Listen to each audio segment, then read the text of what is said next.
गौरिया और हाथी। एक वन में बरगद के पेड़ की ऊंची डाल पर एक घोंसला था जिसमें गौरिया का जोड़ा रहता था। दोनों दिन भर भोजन की तलाश में बाहर रहते और शाम ढले घोंसले में आकर आराम करते थे। दोनों खुशी खुशी अपना जीवन यापन कर रहे थे।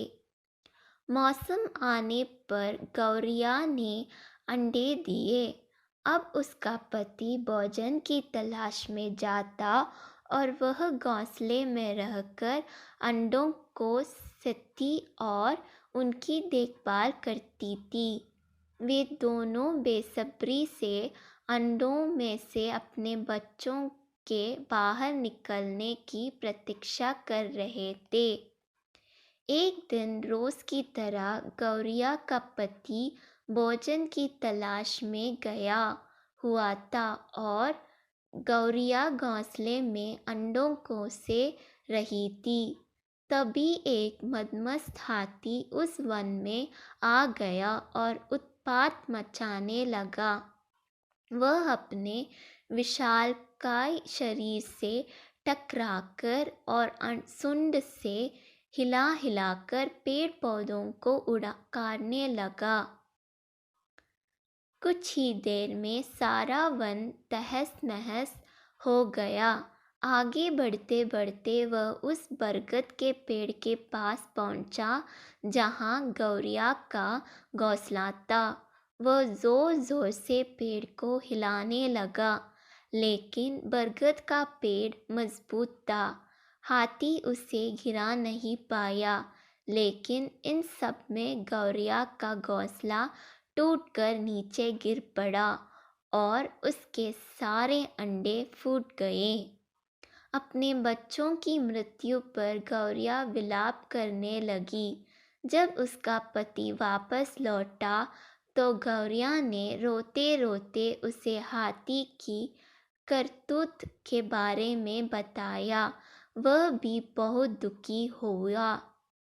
दोनों प्रतिशोध की आग में जल रहे थे और हाथी को सबक सिखाने चाहते थे, लेकिन हाथी जैसे विशालकाय जीव के सामने उन जैसे निरीह प्राणियों का क्या बस चलता। उन्होंने अपने मित्र कटफोड़वा की याद आई और वे उसकी सहायता लेने का पहुंच गए। कटफोड़वा के दो मित्र थे, मधुमक्खी और मेंढक। वे दोनों भी गौरैया के जोड़े की सहायता को तैयार हो गए। सबने मिलकर योजना बनाई और हाथी को सबक सिखाने निकल पड़े। पूरे वन को तहस नहस करने के बाद हाथी एक स्थान पर आराम कर रहा था। उसे देख योजना अनुसार मधुमक्खी ने उसके कानों में अपनी स्वरलहारी छेड़ दी। हाथी स्वरलहारी में डूबने लगा ही था कि कटफोड़वा ने उसकी दोनों आंखें फोड़ दी। हाथी दर्द से चीख उठा। इधर हाथी के अंधे होते ही कुछ दूरी पर मेंढक टर टर करने लगा। मेंढक के टर्राने की आवाज़ सुनकर हाथी ने सोचा कि अवश्य ही कुछ दूरी पर तालाब है। वह मेंढक की आवाज़ की दिशा में बढ़ने लगा। योजना अनुसार मेंढक एक दलदल के किनारे बैठा टर्रा रहा था। हाथी तालाब समझकर दलदल में जा घुसा और फंस गया। दलदल से निकलने का भरसक प्रयास करने के बाद भी वह सफल ना हो सका और उसमें दंसता चला गया। कुछ ही देर में वह दलदल में समा गया और मर गया। इस तरह जैसे गौरिया ने अपने मित्रों की सहायता से हाथी से अपने बच्चों की मौत का प्रतिशोध ले लिया।